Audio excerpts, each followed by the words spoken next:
Gulpi sarado si BBM mga kababayan kay Baste Duterte sa The Netherlands. Dahil bukod sa tinawag niya itong bangag mga kababayan, tinawag din niya itong buwang o baliw si BBM. Pati na ugag mga kababayan.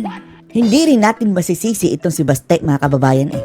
Ikaw ba naman ang dinukot ang iyong tatay at ipinatapon sa kulungan sa ICC? Natural matatawag mong ganyan ang gumawa sa kanyang tatay niyan. Kaya po niya nabakbakan ang mga Marcos mga kababayan. Panoorin niyo po ha. Batay may mo, basta buang kalingkod, ginahana. Oh, ang sabi niya mga kababayan, wala tayong magagawa kapag baliw ang nakaupo. Ganyan talaga yan. Kaning Junior, nabangag ang putina. Eto si Junior na ngagba. Gago na Marcos na yan. Ugag naman. Illegal arrest ni PRRD. Wala hindi natin gawa talaga ng sindikato. Gawa ng sindikato. Parang sindikato ang galawan mga kababayan. Ano? Ang problema, kanino sila mananagot mga kababayan? Ihawak nila ngayon ang kapangyarihan. So hindi namin nakita because siguro si PRRD lang kung tatanungin, maybe he trusted the judiciary doon sa Pilipinas. So paano na yan? Ang itinalagang DOJ Secretary mga kababayan ay bata ni Marcos. Ang nag-appoint yan mga kababayan ni Remulla, si BBM. Department of Justice. Paano siya makakakuha ng justice? Na-appointed ng kanyang... Kung talagang sinunod lang yung saktong proseso, handa naman talaga siyang humarap before the courts, before the Philippine courts. But yung ginawa nila, Pati ang Korte Suprema, nagtataka tayo mga kababayan, no? Hanggang ngayon, wala pa ring say. Ano kayo, Supreme Court? Ganyan ba talaga? Katagal ang hustisya sa ating bansa?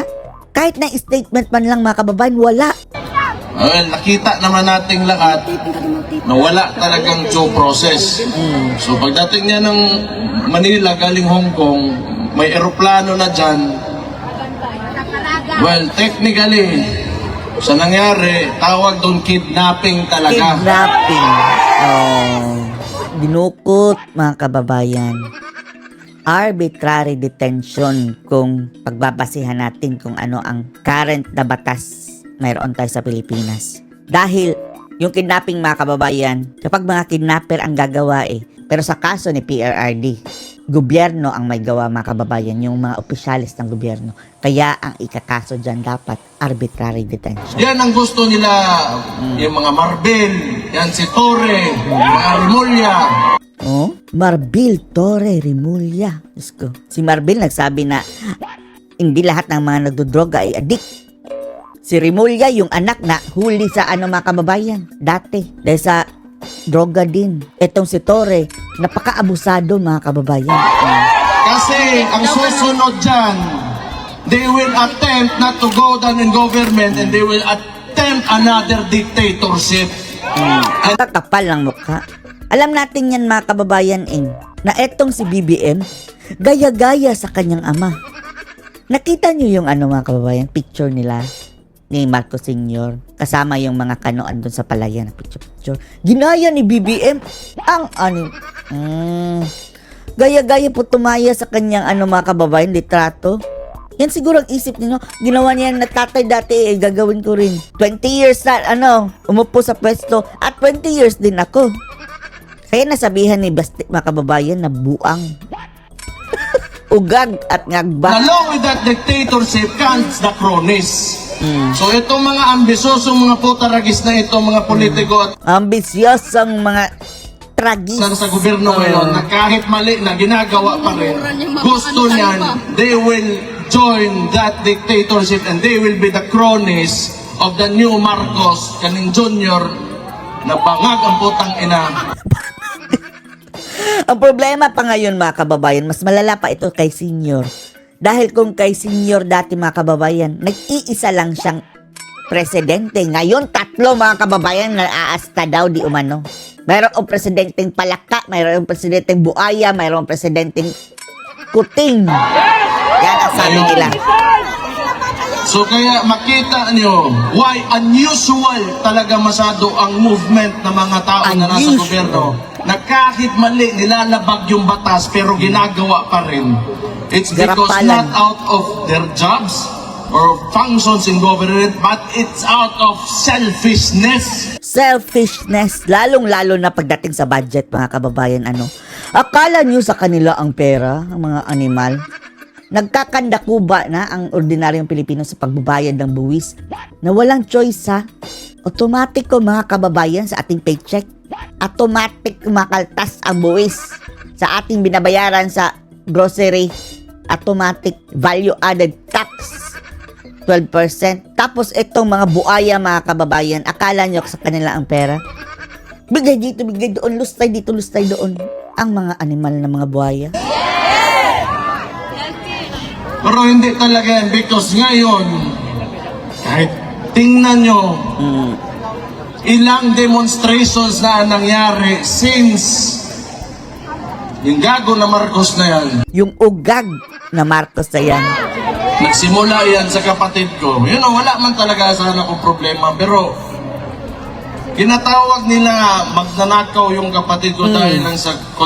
Ang nakakatawa pa, mga kababayan, ang nang-aakusa ng magnanakaw, yung pang mga buhaya, yung kampo pa ng mga Marcos, mga kababayan, na nandun na sa Guinness Book of World Record, mga kababayan. Sikat sa pagiging kurap ang nang-aakusa na kurap si Sara. Diyos ko, mga Duterte, ibintang nyo na ang lahat, wag lang yung korupsyon sa kanila. Confidential funds na yan eh. Pero ito yung sasabihin ko, ang tanong ko lang sana ba?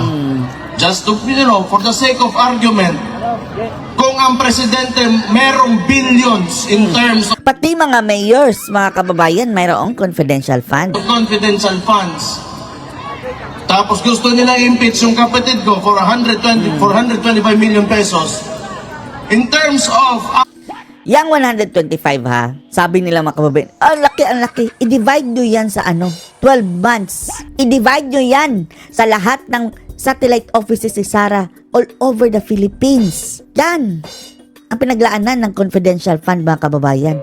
Yung sinabi nilang 11 days, hindi naman inubos yun 11 days. Didistribute, mga kababayan, in 11 days at ang programang iyon para sa buong taon. Ang mga bulok na yan, mga kababayan, talaga.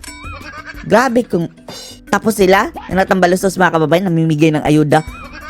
Isang lugar lang, ha, 1.4 billion daw ang halaga. Isang araw, inubos. amount, who is more impeachable? Ang bilyon or ang milyon? Yan, isa yan. But sa totoo lang, if you take a leadership position, lalo na executive, mayor ako, yung mga, lalo na mayor, barangay captains, yung executive position, alam mo, kung you are really serious on implementing or renewing policy or amending laws, or if you want to make a change, it should start with you.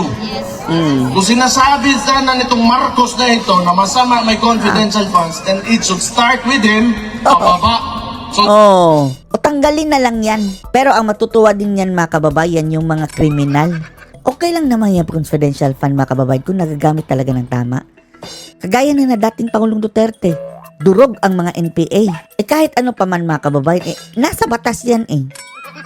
Bakit nila sinisingle out si Sara na hindi lang naman siya ang tumatanggap ng confidential fund? And besides, mga kababayan, binigay yun ni BBM right from the start, ha? Pinatibungan si Sara, mga kababayan. Galing yun sa Office of the President ang budget na yun. that he will be the example that we will follow. And yet, you're sinisingle out mo yung isang tao. Ano ibig sabihin nun? It's because of politics. When you should be there, nandyan ka to lead the country and fix, what is broken and continue what has already been done that is good for every peace-loving citizen in the Philippines. Pero anong ginagawa? Ever since, ito lang talaga sa buhay ko, medyo nakita ko noon, Pinoy, before that, with the Ramos and Erap, na we are, a bit tolerant when it comes to government, but this is the only time that I've seen the Philippines that is so divided. Oh, talaga. Kung dati-rati, mga kababayan, sila Pinoy, galit tayo pero hindi ganito kasuklam, mga kababayan, kay BBM. Ibang level ng pagkakasuklam, mga kababayan. ang nararamdaman ng tao kay BBM. Sina Pinoy, hindi natin gusto yung dati, pero wala sa kalahati mga kababayan. Ito si BBM talaga. Grabe. Grabe. Matindi. Malala na mga kababayan. And how can you live with that kung nakakadiha? Ikaw, Presidente, unya, you allow your people to suffer and even make lies. Hantod karon, imong tag-20 nga bugas, wagya po na niabot. Meron, pero artificial. Yung 20 bigas sila mga kababayan, hindi naman yun 20. 33 pesos ang intrinsic value nun mga kababayan. Sinubsidize nila, binili nila, binenta.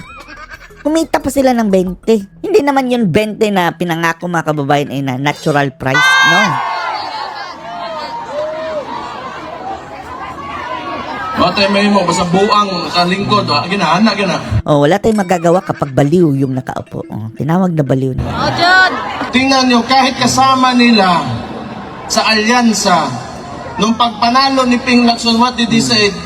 2025 Kinagat agad ni Lacson. budget is the most corrupt budget in Philippine history. Sinong pumirman yan? Si BBM. Kahit kasama nila mismo, natapos lang sandali, sinabi na nila.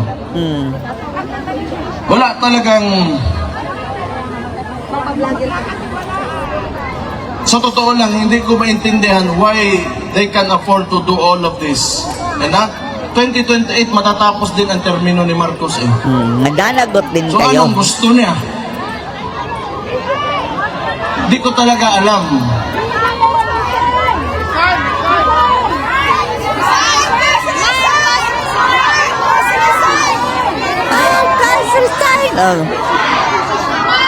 Libo-libong tao mga kababayan na nagdumalo. To think na iilan lang naman yung mga local na Filipinos dyan sa the Netherlands. Pero yung ilan, dumayo talaga mga kababayan. Gumastos sa sariling pera. Sana nga talaga. Sana matablan. Pero sabi niya why should I resign? Sinabi ko na yan eh. Noon pa yan. Salamat kayo ha. Dati pa.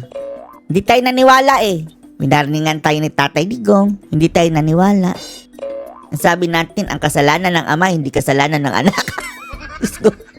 Mas matinding kasalanan pang ginawa. Really means a lot sa family. And I'm sure, lalo-lalo na kay PRRD to know na you are always supporting him. So thank you. Mabuhay kayong lahat. Mabuhay! Mabuhay! Anong masasabi niyo dito mga kababayan? Post your comments below.